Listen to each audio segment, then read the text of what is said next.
The cold soul night air cut through Kim Woo's expensive suit as he sat hunched on the park bench, staring at his phone screen. Another deal had fallen through. 20 billion won down the drain because some old businessman didn't trust his quantum computing technology. At 35, Woo had built 3 successful tech companies, but tonight felt like his biggest failure yet. The playground around him stood empty and silent. Swings moved gently in the breeze, creating soft creaking sounds that somehow made him feel even more alone. This had always been his thinking spot since childhood, back when his family lived in the tiny apartment across the street. Now he owned half the buildings in this district, but the park bench still felt like the only place where he could breathe. His phone buzzed with another message from his assistant. "Sir, the board meeting is rescheduled for tomorrow morning." Woo turned off the phone and shoved it deep into his pocket. He needed just 1 hour without business calls, without people wanting his money or his signature on contracts. That's when he heard it. A soft whimpering sound like a kitten in distress, but something about the cry felt different, almost musical. The sound came from behind the massive oak tree that had stood in this park for over 100 years. Woo got up slowly, his leather shoes crunching on fallen leaves. What he found behind that tree changed everything. A young woman lay curled against the trunk, her dark skin pale with exhaustion. She couldn't have been older than 25, wearing torn clothes that looked like they belonged in a science lab. In her arms she clutched 2 tiny babies, maybe a few months old. But these weren't ordinary children. The babies' eyes glowed with a soft blue light, like tiny stars in the darkness. Thin silver lines ran along their small arms and faces, pulsing gently like circuits under their skin. One baby had slightly pointed ears, while the other's fingers seemed longer than they should be for someone so young. Yet they were undeniably beautiful, with perfectly human features mixed with something otherworldly. "Please," the woman whispered, her voice barely audible. Her eyes opened, revealing the same silver lines that marked the babies. "Protect them. They're the future of both our worlds." Woo knelt down beside her, his business worries instantly forgotten. "What happened to you? Who did this?" "The government. They don't understand. These children are special. They can save everyone, but only if they're safe." Her grip on the babies tightened. "The Kalo ships are coming. 6 months, maybe less. These little ones are our only hope." None of this made sense to Woo, but the fear in her eyes was real. The babies looked up at him with those glowing eyes, and somehow he felt a connection, as if they were trying to communicate without words. "My name is Mia," she whispered. "I escaped from the facility. They've been experimenting on people like me for decades, human and Nari DNA combined. But these babies are different. They're pure second generation. They can do things we never imagined." As if responding to their mother's words, one of the babies reached up toward Woo. The moment its tiny fingers touched his hand, images flashed through his mind. Massive dark ships floating in space, cities burning, but also hope. Humans and aliens working together, building incredible technology, preparing for war. The vision lasted only seconds, but it felt completely real. Woo staggered backward, his heart racing. "What was that?" "They're trying to show you the truth," Mia said, struggling to sit up. "The Nari have been here for 30 years, hiding, preparing, but the Kalo found our homeworld. They're coming to finish what they started." Suddenly, the peaceful park didn't feel safe anymore. Woo noticed dark SUVs slowly circling the area, their headlights sweeping across the playground. These weren't regular police cars. The vehicles had no license plates, no markings, and moved with military precision. "They found us," Mia gasped, trying to stand but falling back against the tree. "You have to take them. Don't let the government get these babies. They'll turn them into weapons instead of protectors." Woo's mind raced. Every logical part of him said to call the police, to get this woman to a hospital, to let professionals handle whatever was happening. But something deeper told him that would be exactly the wrong choice. The glowing eyes of the babies seemed to plead with him silently. "I have a private medical facility across town," he said, making his decision. "My doctor asks no questions and keeps everything confidential." He pulled out a different phone, one he used only for emergencies, and called Dr. Yoon Hai. I need you at the clinic immediately. Bring everything for 2 infants and a young woman. No records, no reports. The SUVs were getting closer. Wu could see armed figures moving between the trees. Whatever was happening, they were running out of time. He lifted Mia carefully while she held the babies close to her chest.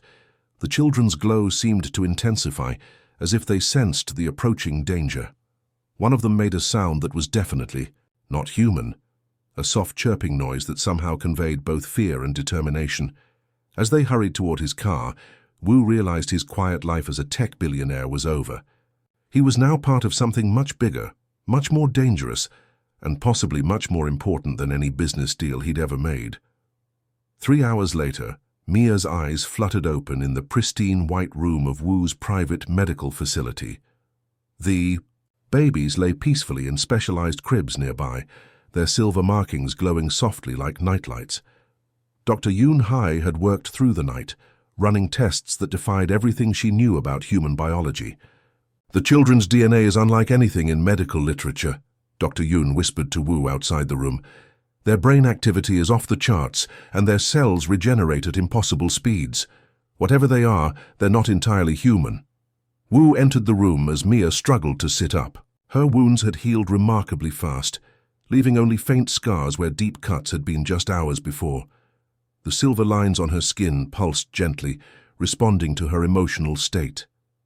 "Where am I?" she asked, her voice stronger now. "Safe," Wu replied, pulling up a chair. "But I need answers. Those government agents are still searching the city. They've blocked off the entire park area." Mia looked at the babies, and her expression softened. "Their names are Kai and Luna. They're the most important beings on this planet right now, and they don't even know it yet." She reached under her hospital gown and pulled out what looked like a small metallic disc, no bigger than a coin. When she pressed it, the disc expanded into a complex holographic display that filled half the room. Wu stumbled backward, watching in amazement as 3-dimensional star maps rotated in the air around them. "This is our galaxy," Mia said, pointing to a spiral of light. "The Milky Way. And this," she highlighted a cluster of red dots moving across the map, "is the Kalo Empire. They've been destroying civilizations for over 1,000 years." The hologram zoomed in on different solar systems. Wu watched in horror as planets turned from green and blue to gray and lifeless. Entire worlds stripped bare, their populations wiped out, their resources consumed by massive dark ships that looked like mechanical spiders.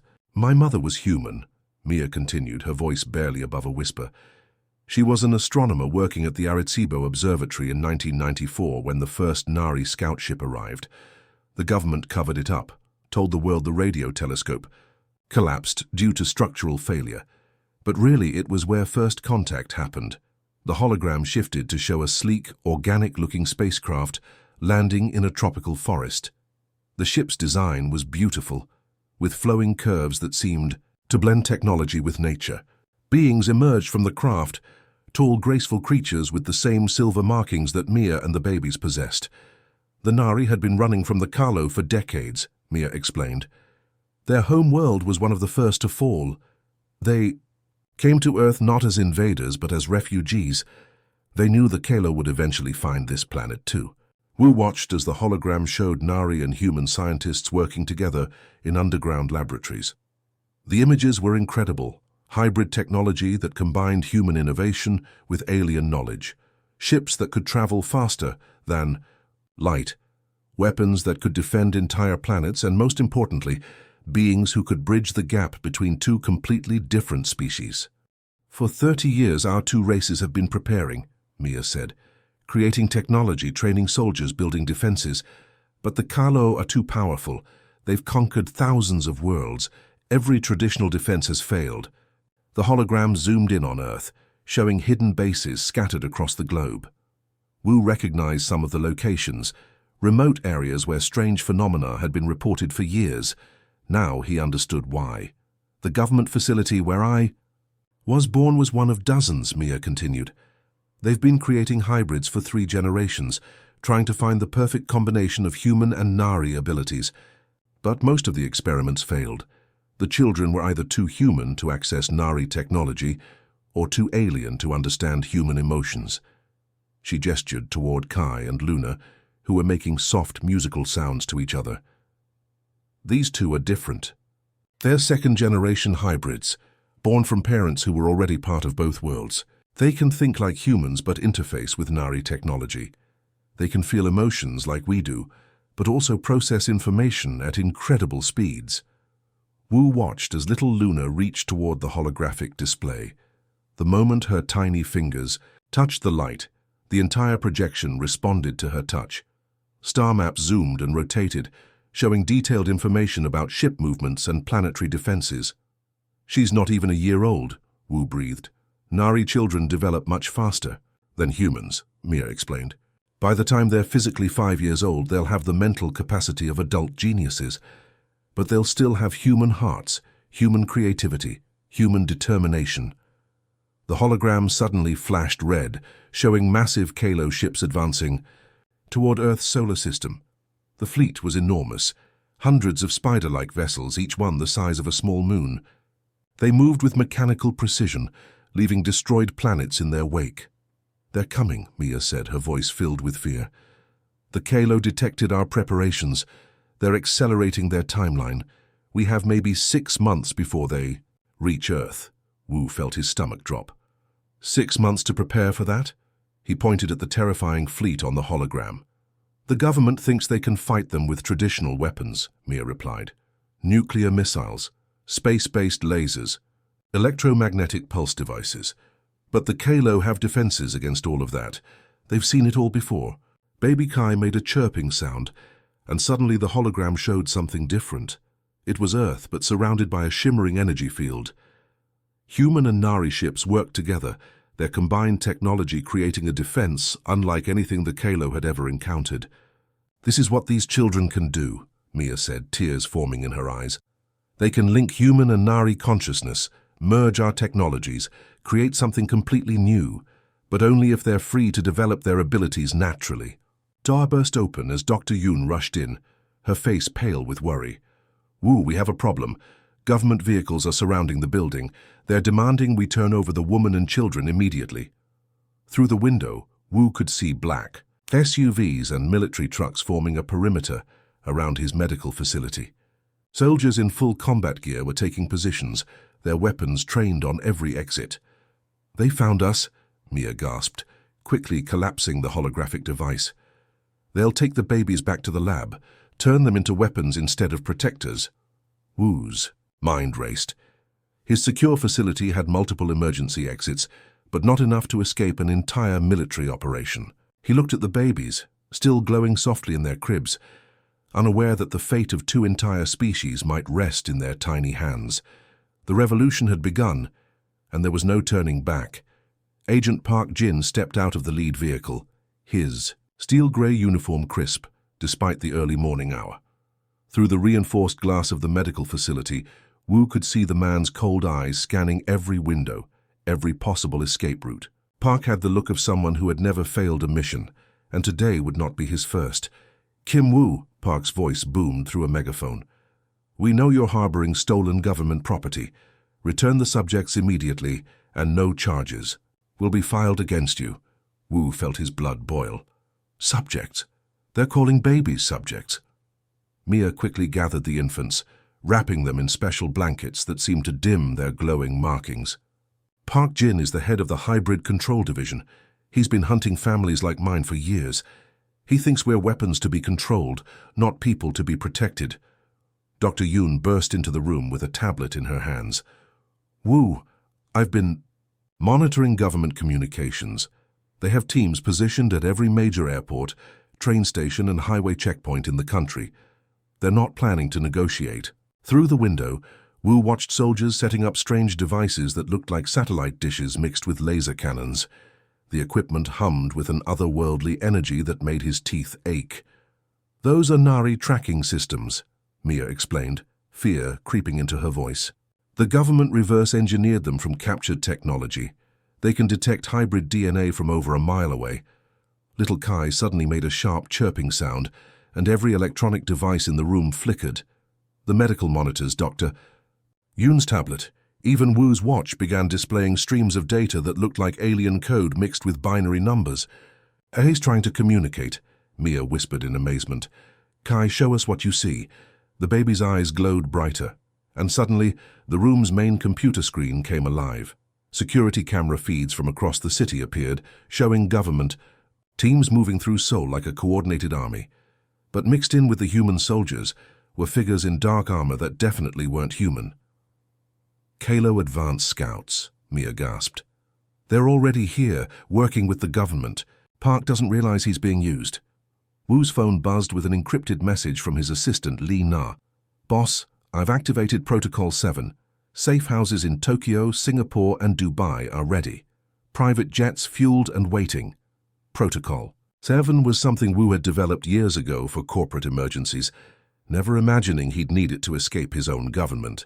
Within minutes, his network of tech company contacts across Asia would be mobilized, creating a web of safe locations that even military intelligence would struggle to track. "We need to move now," Dr. Yoon said, pointing to her monitors. "They're bringing in some kind of jamming equipment. In 10 minutes, all communications in this area will be blocked." As they prepared to leave, baby Luna reached toward one of the medical computers. The moment her tiny fingers touched the screen, the entire hospital system transformed. Security doors began cycling randomly. Elevators moved between floors on their own, and the fire suppression system activated in specific areas, creating perfect distractions for their escape. "She's learning," Mia said with wonder and terror. "Luna is adapting to human technology faster than we thought possible." They moved through the facility's hidden passages, built originally for VIP patients who needed privacy. Behind them, they could hear Park's team breaking through the main entrance, their heavy boots echoing through the corridors. "Target acquired," a soldier's voice echoed from the radio communication. "They're in the lower levels." But Wu's facility had one more surprise. As they reached the underground garage, a sleek vehicle waited, not his usual luxury car, but something Dr. Yoon had been secretly developing. The vehicle looked like a normal van, but its engine hummed with the same otherworldly energy as the government's tracking devices. "Hybrid technology," Dr. Yoon explained quickly. "I've been working with Nari refugees for 2 years. This vehicle can shield us from their scanners while moving faster than anything they have." As they drove out through a hidden tunnel that connected to the subway system, Wu's phone exploded with messages from Lee Na. "Safe house network activated. Tech leaders in 12 countries are providing support. We're not alone in this." Above ground, black helicopters circled like mechanical vultures. But something was different about these aircraft. They moved with unnatural precision, their designs slightly wrong, as if human technology had been modified by alien engineering. The Kalo aren't just working with the government, Mia realized, watching the helicopters through the van's modified windows. They're slowly taking control of Earth's military technology.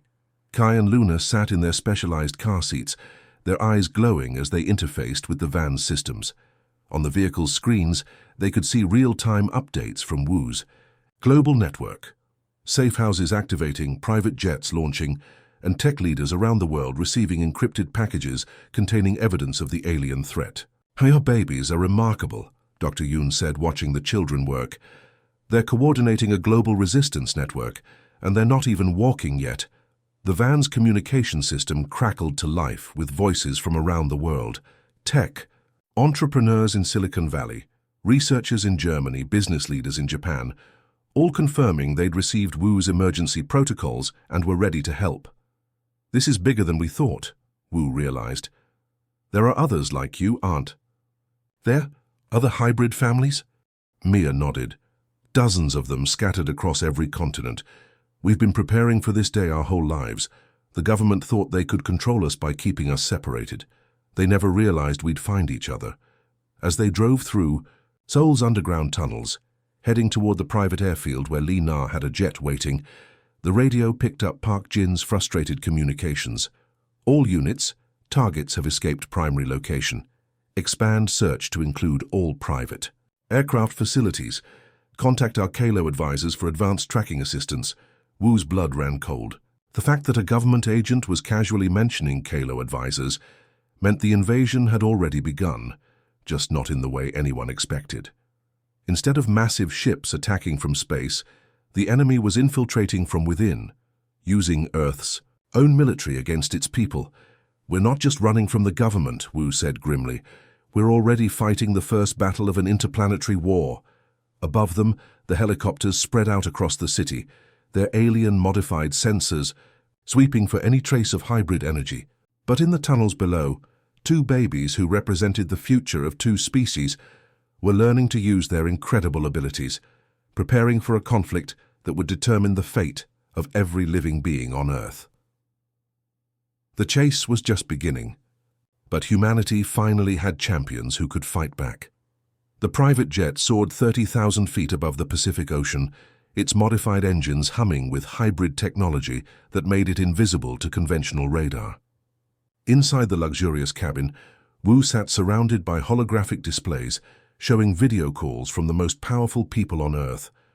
What had started as a desperate escape was rapidly becoming the largest secret operation in human history. "This is absolutely insane," said Choi Bo, the Korean electronics magnate whose face appeared on the main screen. His Samsung factories had been quietly retrofitting production lines for the past 6 hours. "You're telling me we're building weapons to fight spider aliens and babies are designing them?" Kai, now physically appearing like a 3-year-old, despite being only months old, looked up from the complex technical diagrams he was drawing with crayons. The child's artwork showed detailed schematics for energy weapons that combined human engineering with Nari technology. Every line was perfect, every calculation precise.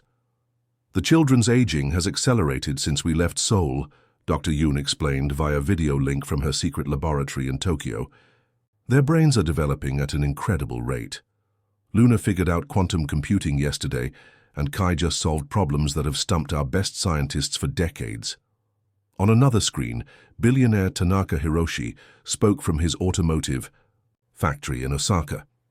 "We've converted 3 assembly lines to produce the hybrid vehicles. But Wu, these designs the children created, they're beyond anything we understand. The engines don't use fuel. They draw power from some kind of dimensional energy source." Little Luna, who now looked like a 5-year-old with glowing silver circuits running along her arms, placed her small hand on the jet's communication console. Instantly, every screen in the cabin came alive with data streams from around the globe. Satellite feeds, factory production reports, encrypted messages from resistance cells, all flowing through her consciousness like a living internet. "She's connected to everything," Mia whispered in amazement. "Luna is linking our entire network through her mind." The screens showed incredible progress. In Germany, tech entrepreneur Weber Klaus had converted his automotive plants overnight. Robot assembly lines that usually built luxury cars were now producing sleek flying vehicles that looked like they belonged in science fiction movies. The hybrid ships could travel faster than jets while remaining completely silent. "The most amazing part," Weber reported, "is that we don't need traditional pilots. The vehicles respond to hybrid consciousness. They're alive, in a way." From Silicon Valley, Lee Na coordinated with major tech companies.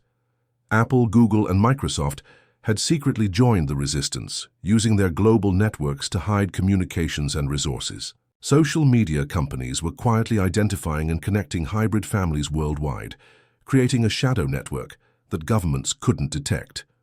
"We've found them," Lee Na announced excitedly. "Hybrid families on every continent. There are over 200 children like Kai and Luna scattered across the world. They've been hiding their abilities their whole lives, waiting for someone to unite them." The main screen shifted to show a map of Earth dotted with glowing points. Each point represented a hybrid family, and as they watched, the lights began, connecting to each other in a web of communication that spanned the globe. A new voice joined the conversation, Dr. Patel Ravi from Mumbai, speaking from inside what looked like a massive underground facility. "The children here have been working together for the past 12 hours. They've designed something incredible. Show them, Arjun." A hybrid boy, who appeared to be about 10 years old, stepped forward. Like Kai and Luna, his real age was much younger, but his rapid development had given him adult-level intelligence. "We call it the Unity Network," Arjun explained in perfect English, despite being born only 2 years ago. Every hybrid child on Earth can connect their consciousness through quantum entanglement. We become one mind with billions of individual thoughts. To demonstrate, Arjun closed his eyes and held up his hand. On screens around the world, other hybrid children in dozens of countries did the exact same gesture at the exact same moment. They were separated by thousands of miles, but moving as one organism. "This is what the Carlo fear," Mia explained, tears of pride streaming down her face. "Not our weapons or our technology. They're afraid of what happens when different species work together instead of fighting each other." The holographic displays suddenly shifted to show real-time footage from space. Dark shapes were moving past Jupiter, heading toward Earth faster than anything should be able to travel. The Kalo main fleet had arrived early, their spider-like ships blotting out stars as they passed. 3 months ahead of schedule, Dr. Yoon reported grimly. The enemy fleet is massive, hundreds of ships, each one capable of destroying entire cities. But instead of panic, Wu felt something unexpected: hope. Around the world, hybrid children were linking their minds. Human factories were producing impossible technology, and the greatest minds of Earth were working together with a single purpose. Kai walked over to the main console and placed both hands on the control panel. Every screen in the jet and in facilities around the world displayed the same message in dozens of languages. Humans and Nari, united as one. The children of 2 worlds are ready. From underground bunkers in Russia to research stations in Antarctica, the network was complete. Satellite systems that had taken decades to build were now linked through hybrid consciousness. Military bases that had never cooperated were sharing resources and strategies. Even space stations orbiting Earth had been converted into defensive platforms using technology that shouldn't have existed. "We're not the same species we were a week ago," Wu realized, watching the global coordination happening in real time. "We're becoming something new." Luna looked up at him with those glowing eyes that held wisdom far beyond her physical age. "The Carlo destroy worlds by making species fight each other," she said in a voice that sounded like music, mixed with digital code. "But Earth is different. Humans don't give up. Humans adapt. And now, humans and Nari are family." Outside the jet's windows, the first Kalo ships entered Earth's solar system, their dark hulls reflecting no light as they prepared for what they assumed would be another easy conquest. They had destroyed 1,000 worlds using the same strategy: divide the population, turn governments against their people, and harvest the resources from the chaos. But Earth wasn't like other worlds. Earth had something the Kalo had never encountered before, a species so stubborn and creative that they could unite with aliens, turn babies into generals, and transform an entire planet's infrastructure in less than a week. The final battle for humanity was about to begin, and for the first time in galactic history, the Kalo were about to face an enemy that refused to be conquered. The Kalo motherships emerged from the darkness beyond Pluto like mechanical nightmares, each one the size of Manhattan. Their spider-like hulls bristled with weapons that had turned 1,000 worlds into ash. Admiral Vex Thul, the Kalo fleet commander, surveyed Earth through his ship's sensors with the confidence of someone who had never lost a battle. "Another primitive world," he clicked in the Kalo language, his 8 eyes focusing on the blue planet. "Deploy the fear protocols, turn their governments against their people. We'll harvest this world within 7 rotations." But something was wrong. Instead of the usual chaos and panic that followed a Kalo arrival, Earth's communication networks were perfectly coordinated. Military satellites that should have been easy targets were protected by energy shields that didn't appear in any Kalo database. Deep beneath the Swiss Alps, Wu stood in the command center that had been built in just 3 weeks. The massive underground facility hummed with hybrid technology that made the air itself seem alive. Holographic displays showed real-time data from every corner of Earth, all flowing through the consciousness of children who had grown from babies to tactical geniuses in mere months. "Kai, status report," Wu called out. The boy, now physically 10 years old but mentally far beyond any adult, stood at the center of a complex array of human computers and Nari crystal interfaces. His silver markings glowed bright blue as he processed information from thousands of sources simultaneously. Enemy fleet consists of 467 ships, Kai reported, his voice carrying harmonics that made the room's technology respond to his words. They're using standard Kalo invasion tactics, fear broadcasts, government infiltration, resource mapping. They don't know we're unified. Across the room, Luna worked with a team of hybrid children who had been flown in from around the world. Each child stood at their own station, their minds linked together in a network that spanned continents. Through their connection, every human military base, every Nari defensive system, and every hybrid technology facility on Earth was operating as a single organism.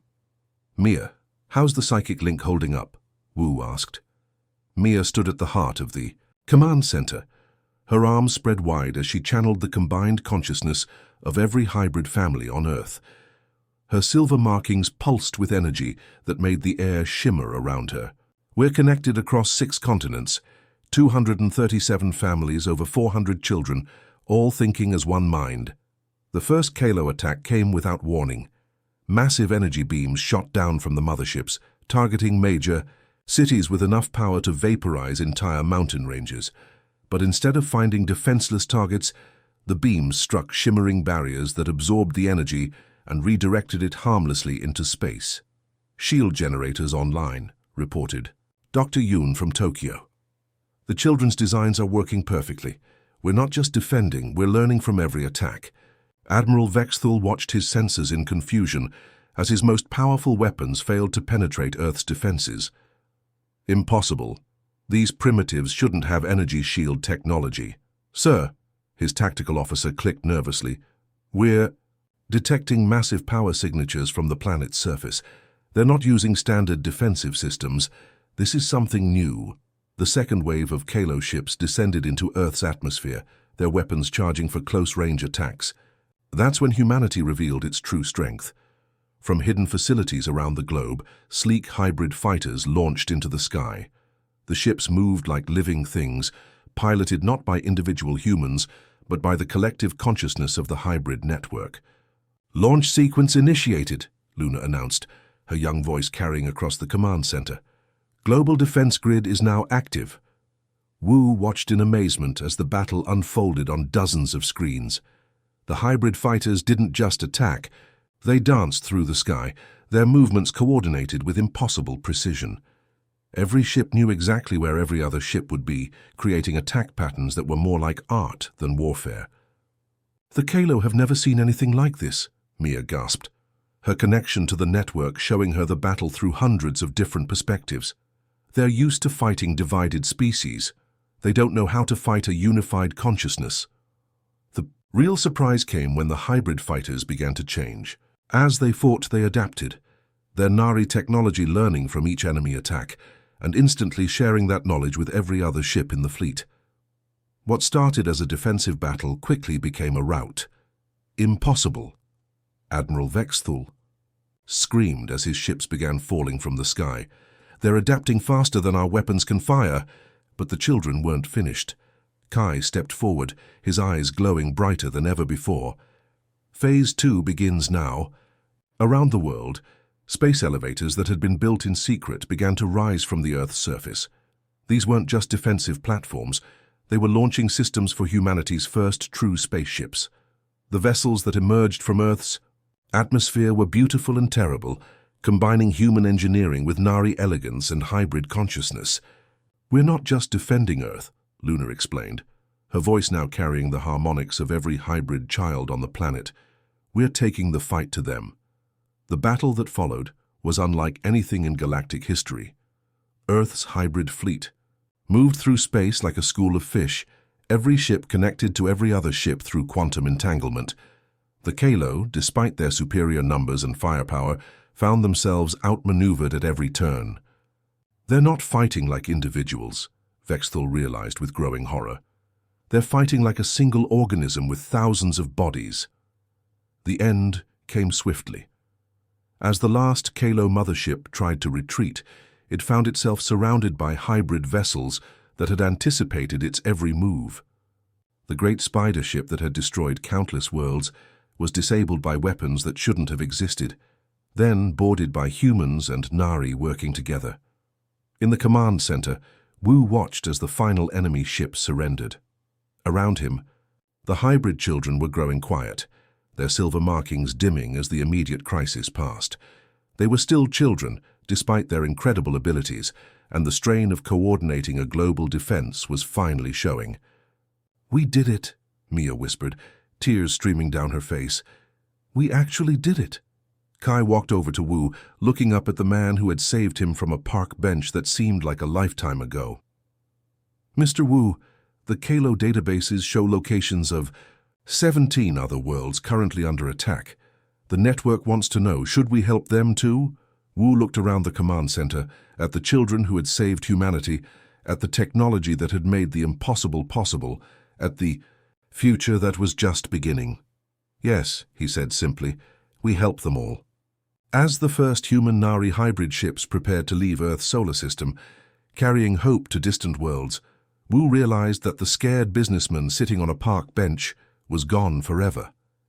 In his place stood a leader of a new age, where humanity's greatest strength, the ability to unite across any difference, had finally found its ultimate expression. Earth was no longer just a planet. It was the birthplace of a new kind of civilization, one that would spread across the galaxy, not as conquerors, but as liberators. The children of two worlds had become the guardians of many worlds, and in the darkness of space, other species looked toward Earth with something they hadn't felt in centuries: hope. The end.